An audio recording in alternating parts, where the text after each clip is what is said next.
ஸ்ரீலங்காக்கு சுற்றுப்பயணம் மேற்கொண்டு விளையாடவுள்ள இந்திய அணி வருகிற 27ஆம் தேதி முதல் 3 ஒருநாள் போட்டிகளிலும் 3 20 ஓவர் போட்டிகளிலும் விளையாடவுள்ளது.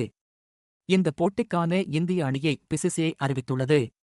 ஒன்-டே பார்மட்டுக்கு ரோஹித் சர்மா கேப்டனாகவும், 20 ஓவர் பார்மட்டுக்கு சூரியகுமார் யாதவ் கேப்டனாகவும், 2 பார்மட்டுக்கு சுப்மான் கில் வைஸ் கேப்டனாக தேர்ந்தெடுக்கப்பட்டுள்ளனர். நாம் ஏற்கனவே ஒரு வீடியோவில் சூரியகுமார் யாதவ் தான் இந்தியாவின் ஃபியூச்சர் கேப்டன் என்றும் ஹார்திக் பாண்டியா ஒரு பிளேயராக தான் இருப்பாரே தவிர கேப்டனாக விளையாட மாட்டார் என்றும் கூறியிருந்தோம். இந்திய அணியின் ஹெட் கோச் கம்பீர் ஸ்கை தான் கேப்டனாக இருக்க வேண்டும் என்று நினைக்கிறாரே தவிர ஹார்திக் பாண்டியாவை இல்லை. ஹார்திக் பாண்டியா ஒன்-டே பார்மட்கான இந்திய அணியில் இல்லை.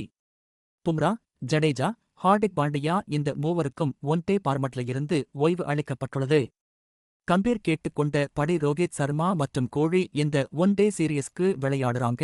ஒரு நாள் போட்டிக்கு ஹர்ஷித் ராணா தேர்வாகியுள்ளார். ருத்ராஜ் கெய்க்வாட், அபிஷேக் சர்மா, முகேஷ் குமார், ஆவேஷ் கான், சாகல் போன்ற வீரர்கள் இந்திய அணியின் இடம்பெறவில்லை. 20 ஓவருக்கான இந்திய அணியில் சூரியகுமார் யாதவ் கேப்டனாகவும், கில் வைஸ் கேப்டனாகவும், ஜெய்ஸ்வால், ரிங்கு சிங், விக்கெட் கீப்பர்ஸ் ரிஷப பண்ட் மற்றும் Sanju Samson. All rounders Riyan Parag, Hardik Pandya, Shivam Dube, Axar Patel, Washington Sundar. Bowlers Arshdeep Singh, Ravi Bishnoi, Khaleel Ahmed, Mohammed Siraj.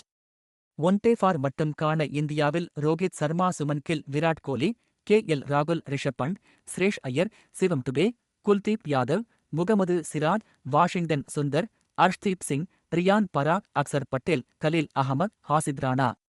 இந்த செலக்ஷன்ல பெஸ்ட் ஆல்ரவுண்டானா ஹார்திக் பாண்டியா இந்திய அணியில ஒரு பெஸ்ட் பிளேயரா இருப்பாரே தவிர கேப்டனாக இருக்க மாட்டார்.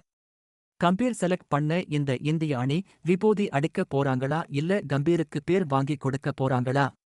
கம்பீரோட ஆக்ரோசத்தனமும் ஃபியூச்சரை கருத்தில் கொண்டு செலக்ட் பண்ணப்பட்ட இந்திய அணியும் எப்படி பர்ஃபார்ம் பண்ண போறாங்க என்பதை பார்ப்போம்.